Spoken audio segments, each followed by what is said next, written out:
Hi, welcome everyone to another episode of Kanban for Everyone. Today I'm joined by Marcus Dimbleby, who's an accomplished author, speaker, and an expert in organizational agility, leadership, decision-making. He has a background that spans military strategy, business transformation, and agile methodologies. And Marcus brings a unique perspective on how organizations can operate effectively in fast-changing environments. I met Marcus at Scrum Day London, I think, for the first time. Was that right, Marcus? We did indeed, yes. Okay. That's what I was thinking. I wasn't entirely sure if that was the first place. I thought that was the first. Today, we're going to be talking about this concept about self-managing teams. So this is, I think, going to be an interesting conversation because it's a topic that's really been central to Agile discussions, since the birth of Agile. And the question for us today is, can teams really thrive without direction, or is that just an idealistic notion that's setting teams up for failure? So let's start with that. Marcus, it's a pleasure to have you here. So is there anything you want to share about your background or why we're talking about this topic today? Why are we talking about this? Again, very passionate about all things leadership, business agility, and ultimately people, which is really the heart of every organization, which seems to have been overlooked the last few years. So why do I talk about this? As you said, my background, military, very focused on people, enabling highly effective teams to do very dangerous and complex missions. Head of Agile at Lloyds Bank, worked in there for 4 to 5 years. So doing complex Agile in large-scale financial services, working in oil and gas, in government. And then the last few years, helping organizations really look at how you bring critical thinking to enable Agile, Kanban, whatever the tools and capabilities that are out there being used. And as we all know, failing at a shocking rate after 20 years of doing this, and trying to get to the heart of why that is. And we believe that is down to the people element. Agile's great, Kanban's great, Scrum's great. All these are great tools, but if you're not using them effectively, if you're not leading in the organization where they're using them effectively, then the tools aren't going to be as effective, funny old thing, as they're intended to be. So that's the whole point of having this discussion and the many more discussion and topics that you cover in your fantastic podcast. Awesome. Well, so, I think you just said this. When we think about self-managing teams, it's often, I think, especially for our audience, linked to Agile and lean thinking. But where did that concept of self-managing teams really get its start? Well, it started off in the Scrum Guide, didn't it? It came out as first, it was self-organizing.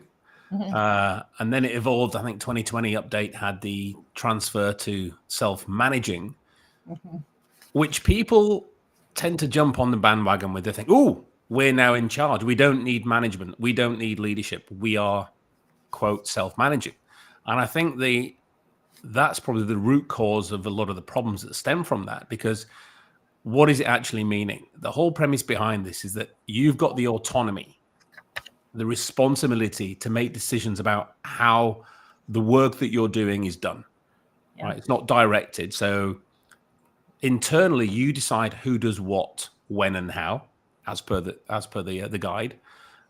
Externally, though, you're given the guidance, direction of what needs to be done, and obviously that comes from the business, from the organization, through the product owner, into the team.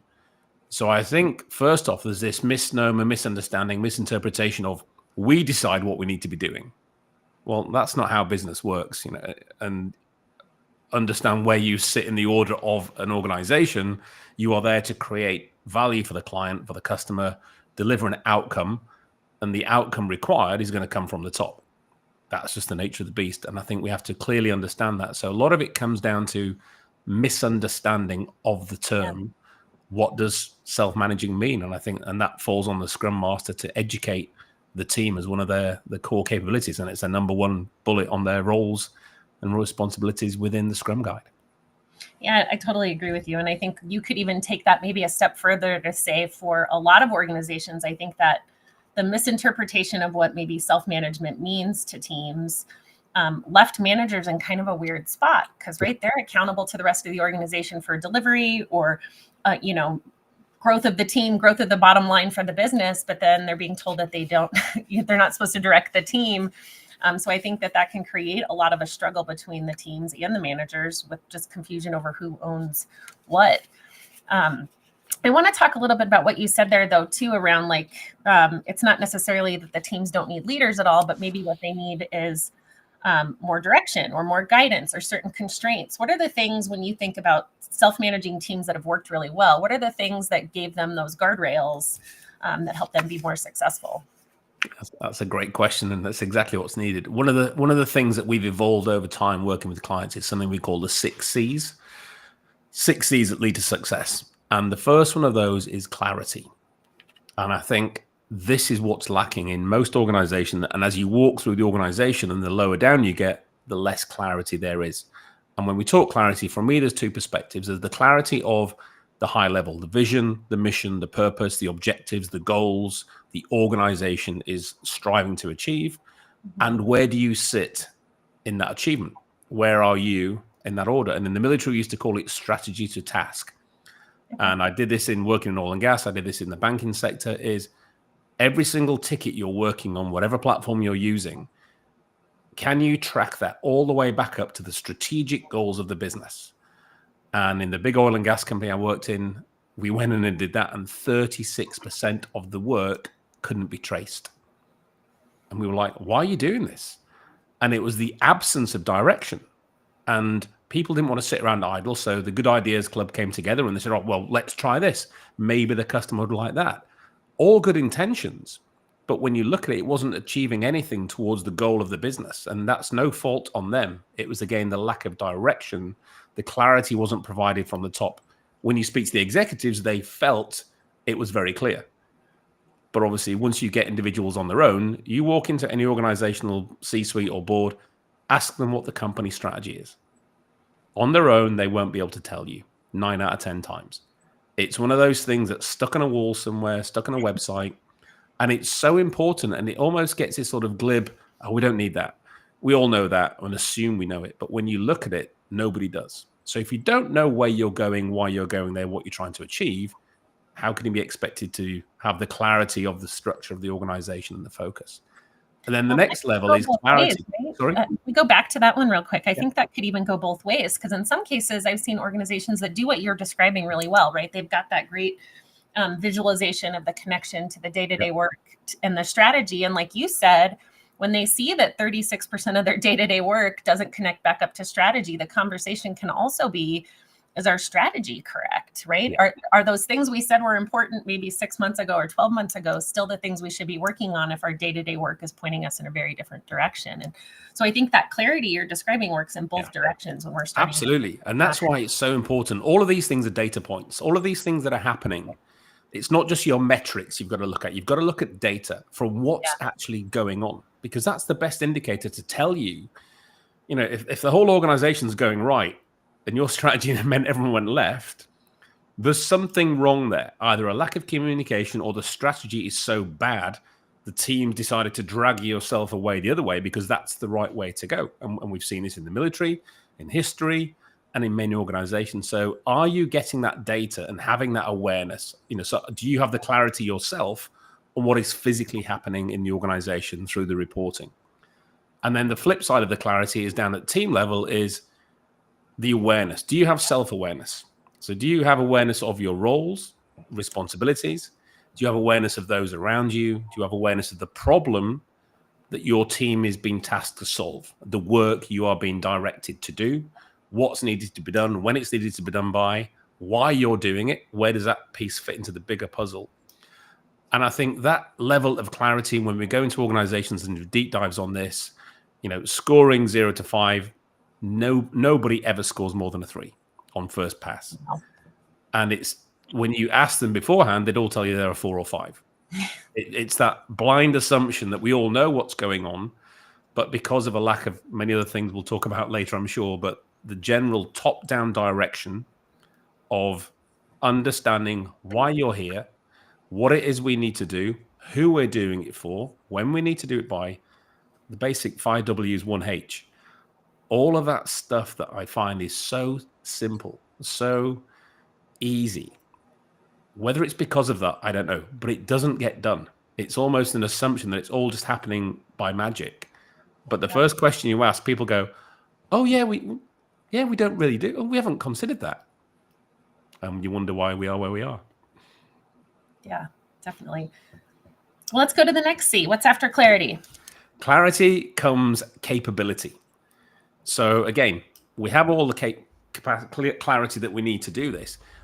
Do your teams have the capability? Do they have the right skills, the right training, the right platforms? And are all of those things interlocked and working together? And are they continually improving? Big thing is continuous improvement. We talk about Kaizen. That's not just continuous improvement of the product and the features within, it's continuous improvement of ourselves. Because in this VUCA world, this volatile, uncertain, complex, and ambiguous world we live in, we have to keep evolving. It's Darwin 101, isn't it? You know, survival of the fittest, survival of the smartest. And it's those who can adapt to the change. And we do that by upskilling, unlearning old stuff, learning new stuff. Because if we don't, and if we don't have that capability, then again, if you do cascade the capability and the control and responsibility down to where you need to, where we should do, if the team there doesn't have the capability to take that control, then you're going to get chaos. And I think that's one of the things is teams not understanding what self-management actually means. They don't have the capability to self-manage. So when you just assume they're doing that because, hey, we're doing agile and those teams are self-managing, it says so in the guide, the executive believe that's actually happening. But the reality is it isn't. And therefore, why not? And also go back a further step. Are you actually a team versus a group of people? There's a lot of assumptions. And one of our 3 core tenets of support to organizations is team dynamics. Because throwing a group of people together, giving them roles and titles and telling them to go and do stuff doesn't mean you have a team, let alone a high-performing team, which is what you're trying to achieve. And it's very easy, again, overlooking the basics of what brings a team forward and effectively capable. Don't get done. Everyone just dives straight into the work. They don't take the time to prepare the team, to build camaraderie, to understand each other. Simple stuff like, all right, what networks are we working on? Where are we sharing our information? How are we saving work? What platforms are we using? How are we using them? You know, are we all on WhatsApp? Are we on Slack? You go in some organizations and between a team of 7 to 10 people, there's like 17 different communications channels and platforms and stuff saved all over the place. And you're like, how is this helping? And it's all that internal, I call it the anchors or the bungee cords that are just dragging you down or pulling you back. That if you fix them, 70% of the problems organizations face are internally induced. And it's the same in team. When you're talking about capability of the team and the leader in this case, like and roles and responsibilities, like even in a self-managed team, decisions still need to be made. And that's where I feel like I see a lot of teams get really stuck. Where does accountability and decision-making sit in a truly autonomous team? Right. So let's talk command and control, which I know everyone in the agile world hates, but it's a reality and it doesn't go away. And in the military, I was a command and control officer. We call it C2. And what people fail to understand is they are not joined. The and is not a steel rod. The and is a rubber band. So command exists. So command is your executive at the top of the house who commands the organization. They provide the direction, the intent, why we're there. The control then needs to be pushed down through the layers of the organization. And the control needs to go to where the decisions can be best made. And that's often where the information is at, which is invariably normally the frontline operations, closest to the customers, doing the work. And again, though, that is just the default position. Yeah, we'll push the decisions down. And the team are sat there going, but we don't understand how to make decisions. What decisions need to be made? So do you have a decision matrix? You know, are you trained in understanding of what decisions need to be made, how we make them, who makes them in the team? Is this a coordinated event once a week? Is this something the product owner does? Can the frontline developer, whatever they're doing, make the decision? Those are all questions that come in the formation of the team to understand those dynamics of making decisions. And again, if you don't have that decision-making capability, then you create chaos because people are making random decisions. They're not making decisions. You go into analysis paralysis and nobody makes a decision because they don't want to. It's fearful of the impact of making a decision. Or they'll have a meeting where the next decision needs to be made, but that's a month away at the next steerco. So all of these things are super simple. very clear to understand. But if you don't expose them initially and articulate, this is how we make decisions. And again, going to organization, I'll just say, even at the executive level, how do you make decisions? And they look at you like you're stupid. They're like, well, it's obvious, isn't it? I said, no, that's why I'm asking you. Yeah. And then when you start to unpack it, yeah. It sounds a ton like what we coach from a Kanban perspective too, around getting really clear policies of how your work moves across your workflow. I think it's funny. It always seems to be the thing that everybody thinks is obvious. Like, obviously there's a code review and it gets checked in and then it gets merged and then it gets deployed, right? Everybody's on the same page about that, but who does the code review and who does the deployment and who does, so all of these things that we assume are really clear, we've been operating probably all with very slightly different sets of assumptions about what's true and false about each of those actions, or like you said, those roles and responsibilities. And I think it's always kind of an interesting thing to get all of that on the table and see where it is that awful racy chart, the responsibility, accountability, communicated, informed. People just tick those boxes like, yeah, done, check box, and we're away. And one of the biggest successes we had early on in Lloyd's was three things. We created standardization. And as you mentioned, policies, we wrote down in Confluence, line by line, this is what you do here. This is how this operates. If you're using X, this is how you do it. Absolutely military level of, in the military, we used to call it SOPs, standard operating procedures. There's an SOP for a tractor. There's an SOP for a tank. There's an SOP for a weapon. There's an SOP for breaking down a door. If you are using Jira, this is how you use it, standard. And then you baseline it. So you create the standards and then you baseline it across everybody. And it's like the foundational requirement that we're all operating to the same baseline. It's not, this is how you do it, everyone's doing it the same. It's there are some minimum standards that are required. These are the foundations that allow us to speak the same language. So when you say epic, it means the same thing to me. When you say X, it means X to you. And having that standardization and then mandating the baseline, I call it the rungs of the ladder. To get to rung 10, the top of the ladder, right, which is our goal, to get to rung 3, we will all do it this way. We'll wear the same boots.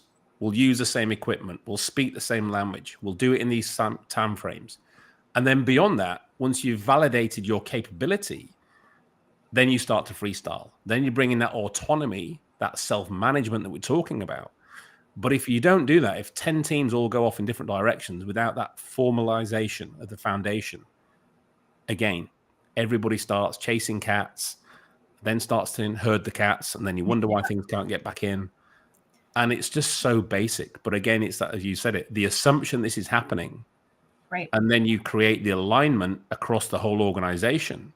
And it's very easy then also to onboard new departments, new teams, because you say, hey, come in, take this stuff away, read up. That's going to get you, call it capable of stepping out onto the field, if you will.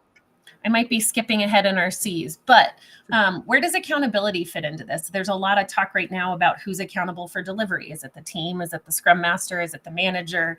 And I think even if we, draw a dotted line to the roles and responsibilities and decision-making side of things, I think there's often a lot of fear associated with that accountability. Like, we don't want to make the wrong decision and then get yelled at later. So how does accountability tie into this? Again, so talk about accountability, responsibility. So to me, accountability is always going to sit with the executive, the leader, the management, whoever that is. They are ultimately accountable for the outcome we're trying to achieve. They then bestow that responsibility. And this is where I talk about command and control. So command, you retain accountability. The book will always stop here with the CEO, with whoever you are at the top of the house. That accountability can't go away. Then the control goes to where the responsibility goes. So if I'm giving you control, there's a quid pro quo that I am expecting you now to take responsibility for delivering what I am ultimately accountable for. And I've got 50 teams doing that. So each team is responsible for enabling me to be accountable because I'm delivering the thing that's the collective of all of those things. So understanding what responsibility means. And then within the team, and this is where the self-management piece comes in. And this is a problem for Scrum teams. If everybody's responsible, nobody's responsible. It's the old adage of life, isn't it? If we don't want a leader, nobody's in charge, then who's in charge? Well, nobody is. Well, that's fine, but show me that goes back to what we said earlier. Show me your processes for decision making, for taking responsibility for the products, for the things, the features, whatever it is you're doing as a collective team, and show me that you're all aligned to that. And again, questions you ask teams, and everyone sort of looks at each other. Then they'll point to the scrum master or, oh, no, it's the product owner. Well, is it? Because when they do take charge, you don't like it because no one, then you'll start quoting the scrum guide. So true. So again, I'm in the military. Someone's always got to be in charge. I don't care what level you're at, someone's on point.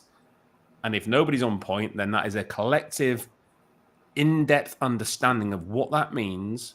And then it goes down to real core, in-depth roles and responsibilities. So in the team, Bob, the developer, you are responsible for these things.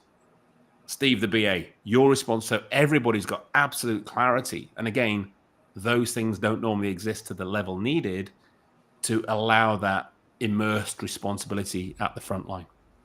Yeah. So we've got clarity, we've got capability. What's next? What's our next C? What's next? So the next thing is capacity. So we'll go and speak to exec and they go, yeah, my team's got clarity. We train them all the time. I'm like, great. I'm going to walk into the A team here. And you walk in and you've got the A team. And the A team are so frustrated because they have no capacity to do what they are ultimately incredibly good at doing.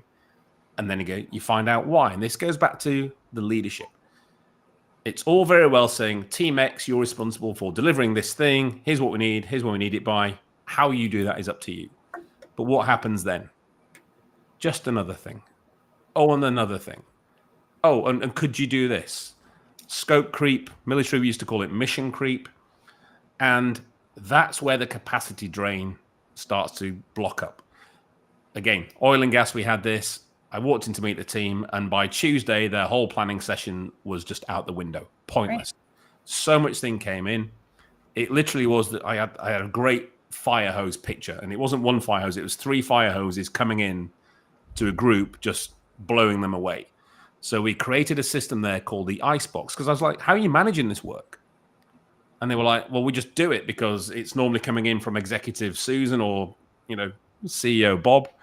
And I was like, okay, how does that help? Because it doesn't. It blows everything out. We then get it in the neck at the end of the sprint because we've not met the goal, we've not delivered, etc. And we are all tending to do lots of things badly. So we don't deliver the thing that's coming late. We're missing the goal. The customer's not happy. The product owner's jumping up and down. The exec who asked us to do something. None of this is being coordinated. None of this is going through the process that you talked about earlier to allow it to become part of the work. So in Lloyd's, we had this issue with the boss, and literally in the office, we got the A4 big stickies, and we created our own little Kanban board behind us to do, doing, done. And what happened was every time I walked out the office, the boss would come over, grab my team and go, could you do this? And the team be nice and go, okay. And I'd come back and there'd be like 6 new pieces of work to be done. Yeah. And I'm like, not good enough. So I said, right, here's what we're going to do. So we got the stickies, walked the team through what was happening. And every time I walked out, the boss would come over. And the team would go, sure, fill out one of those for us. He's like, what's this? Fill out that, put what you need on there, and then see the board behind us. Tell us on there what you don't want by the end of the sprint. Right. It's a trade-off. That's all it goes in the back. Standard stuff, basics. And then in the oil and gas company, same thing, but much higher level, we create the Icebox. Create a process. Any work that comes in after the sprint starts goes straight into the Icebox. The treatment for the Icebox is, does it have clarity? Do you know what it is, who needs it, when it needs, blah, blah, blah. So can you prioritize? Invariably not. So it got sent back with a questionnaire. 90% never responded. So straight away they culled. That's funny. Because the minute it takes anybody any effort, they don't bother. So if you send that back, go, hey, we'd love to help you with this. Could you fill out the questionnaire? Nothing happened. Or if the team triaged it and said, yeah, this is good enough, we can bring it in. Okay, team discussion. Next morning stand-up. What are we not going to be doing this week if we choose to do this? And do we all agree we should be? Yeah. And that was it. Simple, step-by-step processes that allowed capacity. And capacity doesn't happen because organizations, the one thing organizations, leaders, managers, teams fail to do is prioritize. And again, like decision making, there are simple steps that help you to prioritize the work. And if you don't apply them, if you don't have those as part of your disciplined way of working, then you're going to get burnt by them. So apply a simple process, agree what that looks like, get buy-in from the executive, get buy-in from those who are going to throw the things at you, and explain how it's going to work. And yeah, I mean, this one's obviously really near and dear to my heart because I think, it's very hard for people to say no when someone taps them on the shoulder, especially if it's a leader or executive. Human nature. Even just somebody on your team, right? Nobody wants to let anybody down. We want to be a good team player. If you haven't read the book Making Work Visible by Dominica DeGrandis, I highly recommend it for everyone, regardless of whether you're doing Kanban, because she talks in this about what's the psychology, right, behind why it's so hard to say no. And everything you're talking about here is building a system a well understood, clear system that's making it easier to say no to new works, right? You have policies, you have clarity, you have priorities about what needs to come in next. So it's not me telling you no. We have a system in place that's facilitating the fact that there's no capacity and it's making that visible, right? There's no capacity for me to pick up that. And we've all agreed to that system. Right. We've all been involved in the creation of the system. We've all agreed to it. And you know what? If it's not working, great. Let's flag that up. It'll come up in the retro, or someone can come and say, hey, or hey, the CEO's just called and he's not happy with just getting, well, that's fine. Let's look at why that happened. And can we change something? Or does it need to say no? And we've had that before where good ideas from the executive have come in and they've just been good ideas that they read an article on the train coming in that morning and, hey, let's all do this. Shiny, shiny. I call it the magpie effect. Let's chase the latest shiny thing. Hang on a minute. That might be the right thing to do. But before we dive in and say yes, because it is a leader saying it, let's just put it through a process. Let's just run a few checks and challenges. And if it stands a test of that challenge, then we can address it. If not, sorry, it's going to go back to the start again. Right. Yeah. And it's not that it's always a no, right? You talked about the trade-off conversation. And I think a lot of times those trade-off, it can feel like we're getting jerked around by leadership or priorities are always changing because they can't see the trade-off of what they're requesting, right? I can't see that by asking you to do this thing, I'm delaying this other thing. But as soon as we can make that visible, we can also have a better conversation and a data-driven conversation about those trade-offs. I know. One of the biggest things when I do one-on-one, we do organizational training and coaching. When I do one-on-one coaching, two words that invariably come up that people are dreadful at managing: yes and no. Yeah. And human nature is I'll say yes. So these people think they're doing good by saying yes. Think they are helping, think they're being seen as the do-good person. But all that's doing is really overloading them. And by that, default outcome is going to be burnout, work's not getting done, and it actually makes them look worse because they're not delivering. And the impact of that by saying yes on the team has the knock-on effect for everyone else. If you say no to things in a prioritized, clear, understood order that aligns to the clarity of the company's strategy and mission, then you will be blown away by how much of your time is used effectively rather than chasing. We call it chasing 10 rabbits. If you chase 10 rabbits, you catch none. Chase one or two, catch. Chase another two, catch. Do these things in a structured, prioritized order, which the whole purpose of Agile and all the tools and techniques are there to enable you to do that. But for some reason, we barrel in straight away under what I call the cosh of speed because we have to be seen to be doing stuff quickly. Right. Well, what's our next C? We've got clarity, right, ability, capacity. What's next on our list? What should we be great at doing in the Agile world? Collaboration. So again, there are no teams that are fully independent. We all hate dependencies on other teams, but let's face facts. I've never worked anywhere where I'm not dependent on someone else outside of the team. Yeah. So therefore, how are we collaborating? Are we assuming the other team is going to do what we need? Or do we have real clear channels of open communication, real clear established, as you said earlier, clear policy? How do we collaborate? Who do we need to collaborate with? Have we done that actual stakeholder map rather than assume we know who everybody is? And that, who's in our circle of control, who's in our circle of influence, who's going to cause us chaos? Where along our journey of delivery are people going to be coming in and requiring either input from us or we require input from them. And again, I remember the first time we did this, an agile team powered through in the bank, regulation. They get to the final hurdle, goes to compliance, and compliance needed a 54-page document filling out. They were like, that's going to take us like 6 weeks. We've just delivered in 8 days. I'm like, do you think we should have spoke to compliance when we were doing the planning, weeks ago? Yeah. Same with legal. All of these other functions in the business that you don't often consider as an input because, they're not working like we are. They come out of left field downrange and they completely throw the stick in your spokes on the bike. And then everyone complains.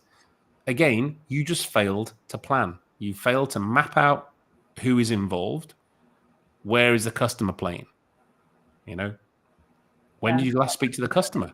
Days since I last spoke to the customer, whether that's in the business or out on the street. Are you keeping abreast of the collaborative nature that's needed with these individuals and groups? I think we do it to ourselves sometimes too. I feel like a lot of times when we go to work with organizations and we're told, like you were saying earlier, this is a team and this is a team and this team's doing Kanban and this team's doing Scrum and everybody has separate systems. But it's like, well, if all of these people are required to deliver one piece of value or one chunk of work, should they really be 3 separate teams? And I think a lot of times it's because we're trying to stay under 10 or to 7 plus or minus 2, whatever you want to call it. Or it's because the org chart, right? You report to somebody different than I report to. So our work lives in 2 different Kanban systems. When really it's like, how do we take a step back and do exactly what you just said? Think about how the work moves between all those different groups so that we're collaborating on value and not some kind of artificial. Who the teams are, what they're doing, what tools they're using, where they are. It's all irrelevant. All that is just, to me, it's just noise, right? Get the big stuff in place. Are we communicating? How are we communicating? When are we communicating? What are we using to communicate on? Why are we communicating? Simple questions that you just get those blank looks every time you ask them. And then when you get asked to show me, nobody can. It's assumed, or it's, we used to call it, back of a napkin. Oh, we just do it this way when it suits or when we need to, rather than having that clarity at the front of how you do all of these things. And it just makes it so much easier when you do. Yeah. All right, what's next on our list after collaboration? Next one, the 5th one is... Oh, 5th. Okay. Culture. What culture. Okay. You will talk about having, these sort of cultures that are open, learning, experimentation. But do we? When you go in an organization and you don't even have to ask, you can walk around and you can taste and feel the culture. Just go and sit in the canteen at lunchtime, walk around the offices. You can see it and feel it in the atmosphere.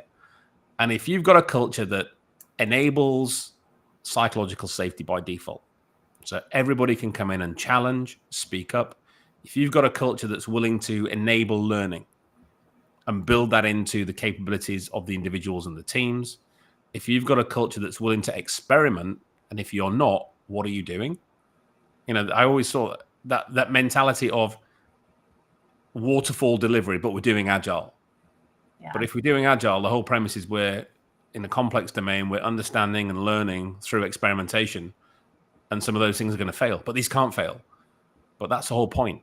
Slow down to speed up, experiment now, learn through failure, and we'll accelerate when we get the gold, and off we go. So if you don't have a culture that really embodies all of that, and what you tend to see in organization is that culture starts to form where everyone's doing agile, but that doing level is the bottom 2 or 3 layers of the organization. It's not being done throughout, and at the top it's always, well, that agile thing is what they do. We'll just carry on doing how we've always done it. And goes back to what the Business Agility Institute has said now for 6 years running. Number 1, leadership and management, brackets ineffective, has been the number 1 cause and challenge to business agility. So it's not even all the stuff we're talking about. It's the inability and ineffective behaviors at the top that are causing this cascade of problem issues that we're facing as you go down, because it's always something that someone else is seen to be doing. And when you go into a C-suite, when you go into the executive level and educate them and just ask them, how are you guys coordinating? How are you communicating? How are you doing the work? When you talk about making their work visible, they're like, what? you start to see the heckle because they don't want that, Yeah. because they're running their own little fiefdoms. But once you show them and the CEO goes, oh, this is a really good idea, and you get the backing, it opens up a whole different viewpoint. And they can see themselves why they're creating a struggle for further down in the pyramid, because you're not creating the culture. You're talking the talk, but you're not walking the walk. You're not doing what you're telling everyone else you expect them to be doing. The cascade impact of that is having detrimental effect at the front line. So do you now understand why you're not achieving the results you're looking for every quarter? Do you now understand why people are leaving after X number of months or weeks in the organization? All these things, again, goes back to what we said initially, data. Are you understanding the touch points, the information that is coming into you, the comments at the reporting sessions, and is it painting the picture of what is actually going on in your organization? Do you have any examples? I know you've worked with a lot of organizations to help them build all of the 5 C's into how they're working, but do you have examples where the lack of clear direction or that lack of data or all the guardrails we're talking about cause teams to struggle or fail with their delivery? Yeah, nearly all organizations. Too many of them. Many do. We've got 2 types of client. We have preemptive and remedial. So where we've got clients who've got top level leadership who understand what is going on. They are observant of the world. They're constantly reading. They're upskilling. They're aware of their own failings. We've got one guy he's a C-suite member, works in a tech company, and we did a podcast with him a couple of years ago. Brilliant guy, and he said he spends 90 minutes a day upskilling himself. He said, I've got this young bunch. I mean, he's older than me. I think he's 54, 55. He said, I've got this young bunch of tech guys. He goes, I first met them. He said, I realized we weren't looking out the same window, but then I realized we weren't even in the same building. He said, so I've got to upskill myself and just to keep up with the language, with the technology. So that's somebody who is dedicated to being a master at his trade, but realizes that you can't just stay where you are. You can't be stagnant and stale because you're going to be out of touch within a week. So those organizations where we see that preemptive leadership, they bring us in and say, right, we know things are changing. Teach us to do this better. Show us how we can cascade this capability. They're off to the races. And the cascade happens from the top. It's not middle management down trying to go through the barrier above. It happens and we get the CEO to come out and say, right, here's what we're doing. Here's why we're doing it. I can't do this on my own. I'm struggling to keep up, but I've got you wonderful people who I've, recruited because you're amazing.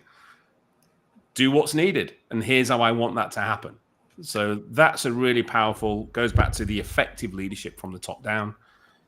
The others where it's remedial will get called in because stuff's on fire, and you go in and go, oh, we're really great at firefighting, Marcus. And I'm like, okay, you don't have a yellow helmet and a big red truck, do you? No. I said, so that's nothing to be proud of. Fighting fires means everything's going wrong. And then when we start to do the deep dive into that, you'll find out why that is. And it's everything we've been talking about so far. It's just all these super small, simple things. And then when you come back to them and say, right, here's what we're going to do to help fix it. They're like, is that it? I'm like, yeah, it's this easy.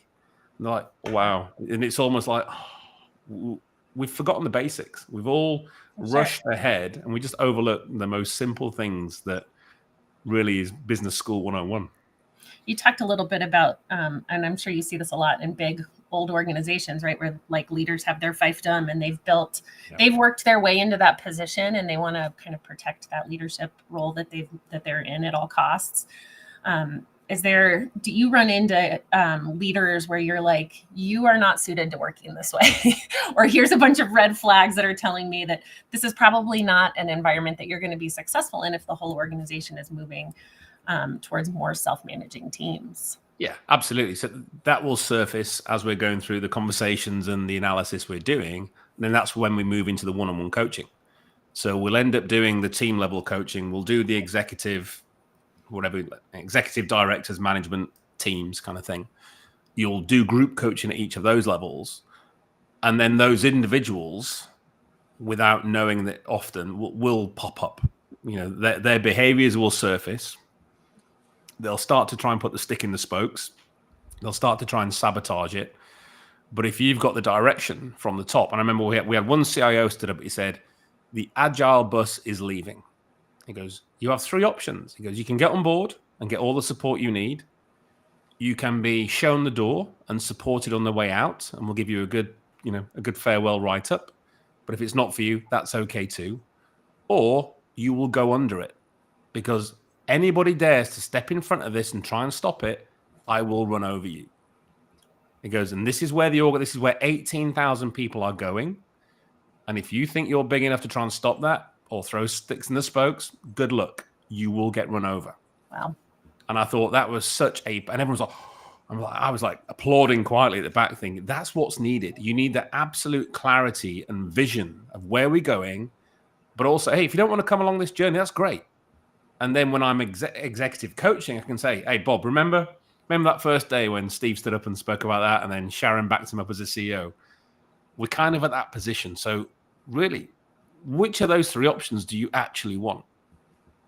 And then they're like, because I'll help you with number 1, and you've got the support, but also I'm not going to waste all of my time on number 1 with you, because you can't detract from supporting the majority by just going after that one naysayer.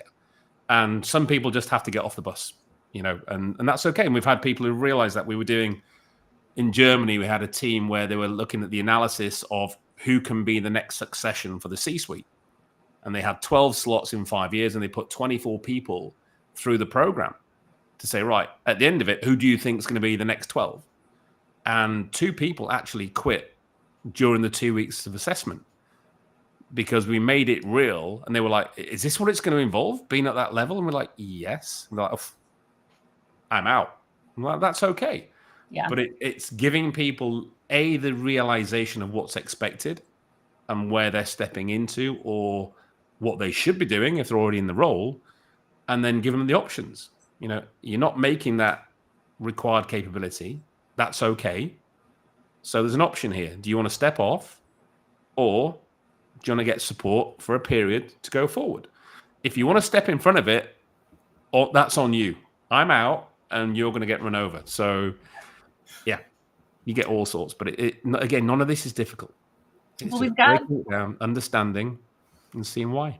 Yeah, we've got about 15 minutes left, and I want to make sure we get a chance to answer some questions from our audience, since we have folks listening in live. I want to throw one more question over to you, just kind of about the changing landscaping of work, and then we'll see what we've got from our audience. But, as more organizations are fully distributed or completely remote these days, does any of the stuff that we're talking about with the 5 C's or this element of leading a self-managed team become easier or harder? It becomes harder if you don't have the things in place we talked about. Yeah. If you have them in place, then it's a lot easier, because working remote, how do we work remote? Clarity. What does hybrid mean? This is what's causing all the problems right now. Oh, we're hybrid. What does that mean? What kind do we work, 3 days a week? Which 3 days? How often? And you get a blank look. So I think remote work, together work, hybrid work, it's all the same. You require that foundation and standardization to start with. Then you've got to have the alignment across everybody. And if you have that, it even better for remote, because then you can plug in from anywhere. And the nature of remote is you should be able to get other teams working from anywhere else with you. So if they can pre-read and upskill before they step onto the field, right, then they're coming in at a level of competence that they slot straight in, rather than coming in on rung 3 and you're on rung 7. They can quickly scale up, an upskill to the level you're at, rather than floundering around in the basics. And, we say there's no such thing as a stupid question. There is, And if people are asking the basics of, I'm sorry, you should know that by now. Oh, I've not. And that's the other thing, is you've got all this stuff in place, then people don't read. Again, that's on you. There's an expectation of your onboarding. And if you want to put a test at the end of it, do so. But these are mandated requirements that you are to know these 5 pages to understand how you can step into somewhere competently and also confidently. And that's our last C, 6 C's, confidence.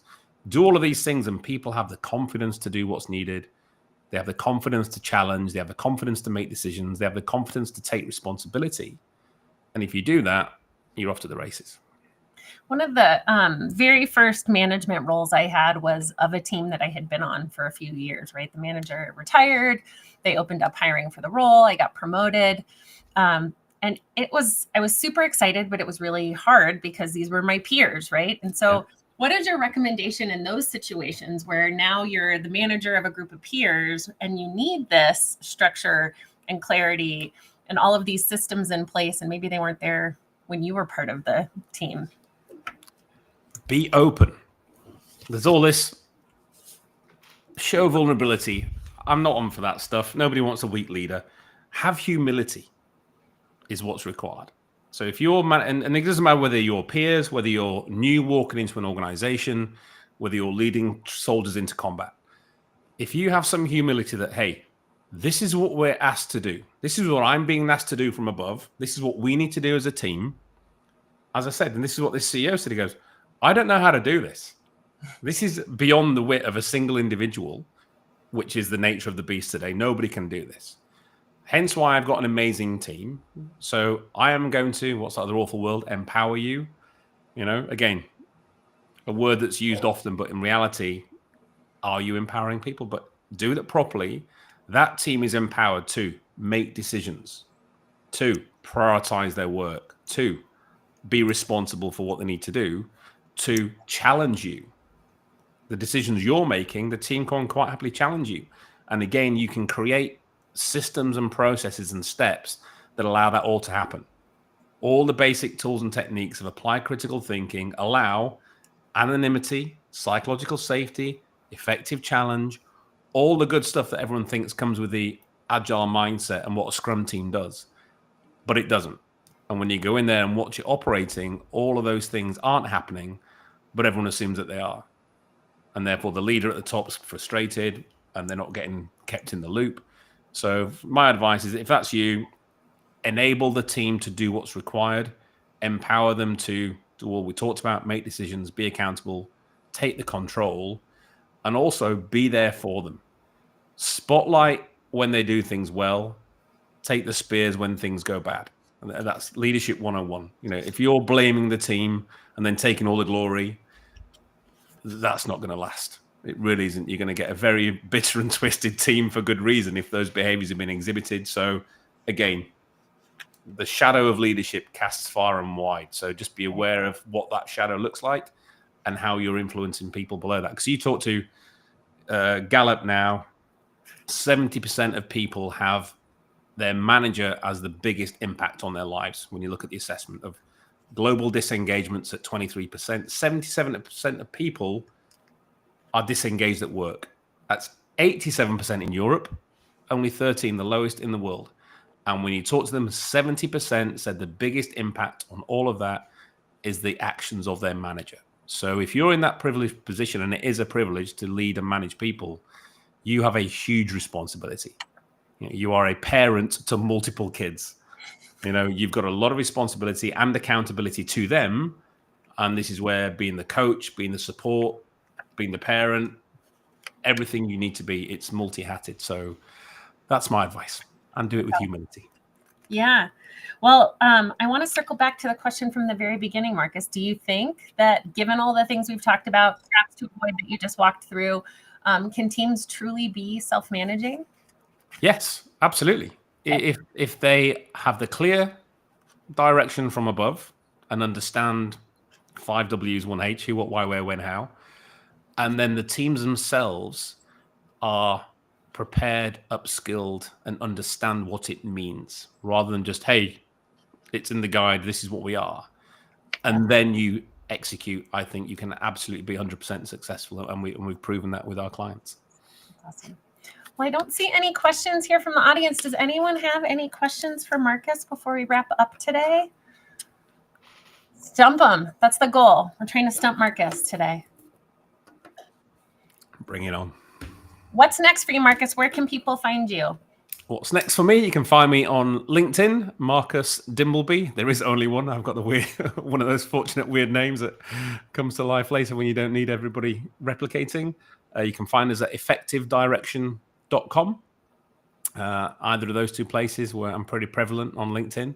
And we look forward to answering questions, catching up, and we've got our free critical thinking training course available on the website.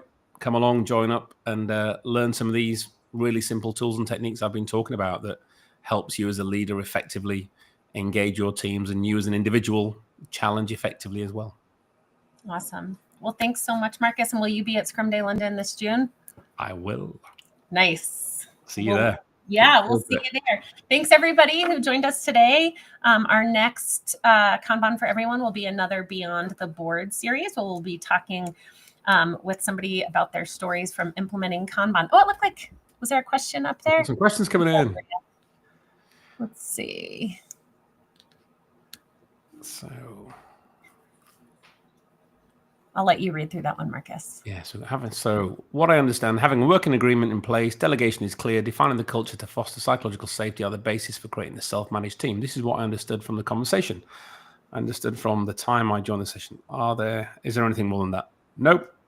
That's pretty much it. What we talked about was that go through the 6 seasons. I can send that to you afterwards to share. But it's that clarity of everyone understanding what's going on. The team, the working agreement is key. And again, that's a living, breathing document. Create it, have it on the wall, and again, keep referring back to it. Is it working? What else do we need to add to that? Is there a working agreement, not just for within the team, but also with our other stakeholders, our potential customers within the business, so we understand those dependencies as well? I see another question there from Paul. How can I optimize this as a training? So we talked a little bit about what's available on the website. What other options are available? Yeah, so from a training perspective, we come in and provide support to organizations in 3 key areas. So the foundation, the underpinning capability is applied critical thinking. So again, the sort of agile mindset, critical thinking, everyone thinks we do this by default, but we don't. And we teach this in the first hour of the class, and you'll see this if you come along to the free session. Our brain by default is lazy. It likes to take shortcuts. If you've followed Daniel Kahneman's System 1, System 2 thinking, 95% of the time, our brain is in react mode. It thinks quickly. It wants to get things done quickly. It doesn't like to be used because it's the biggest drainer of energy. So we don't actually do critical thinking. And when we do, we see things differently. We gain different perspectives, and we get much more value from doing that. But it takes a bit of time.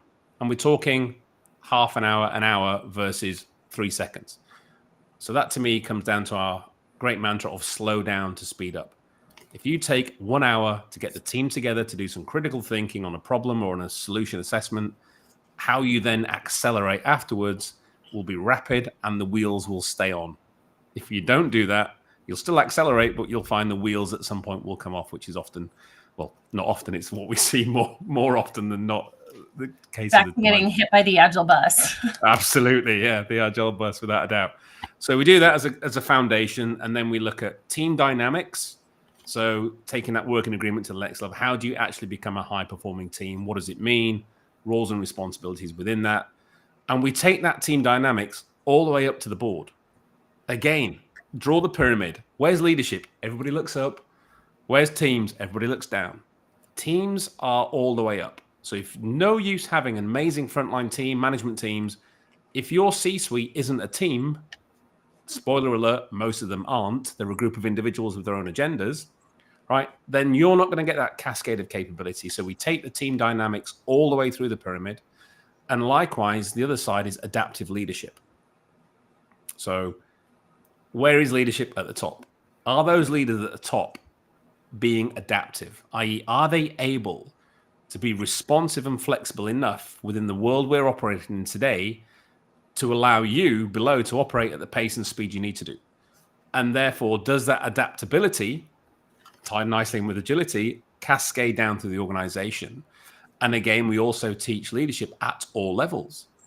So if you're a frontline developer, you have a characteristic of leadership. You have a responsibility for leadership in the context where you sit. And again, one of the biggest things with coaching is most executives don't get any training until they hit that certain level.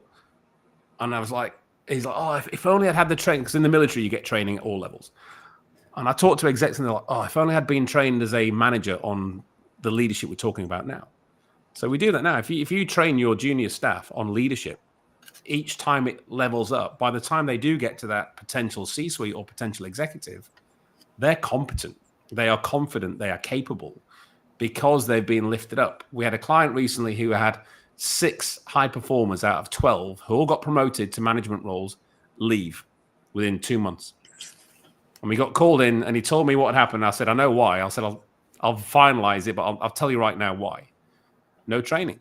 And I did an exit interview. I spoke to one of them and said, Marcus, I was a frontline sales guy, making all my targets, solely responsible for my work. They promoted me, dropped me in a team of 13 direct reports and a 6 million budget. I was stressed. I didn't know what I was doing. I was failing. I was letting my people down. I wasn't hitting targets. And I said, what training did you get for that? He said, none. I was a good salesman. You know, so you are failing people by dropping them into these capable levels without the training. You'd never drop, you know, a major paratrooper into that level to command numerous people in combat or anybody to deliver something capable without that support and training. So that's a big thing. Yeah. Well, Marcus, I want to thank you again for joining us today. I hope this was beneficial for all of our listeners. We'll also post this recording on our YouTube channel. So if you'd like to share what we talked about today with anybody in your organization, the link will be under the Pro Kanban channel in YouTube. And Marcus, you mentioned a couple links and references to a few things as you talked today. So we'll make sure those get added to our show notes on YouTube as well. Our next session will be at the end of the month. And like I mentioned, that'll be another Beyond the Board interview where we'll be talking to Jack Arndt from Platform Science about their journeys of implementing Kanban. So hope to see you then. Awesome. Thank you, Colleen. Thank you, everybody. Great to see you all.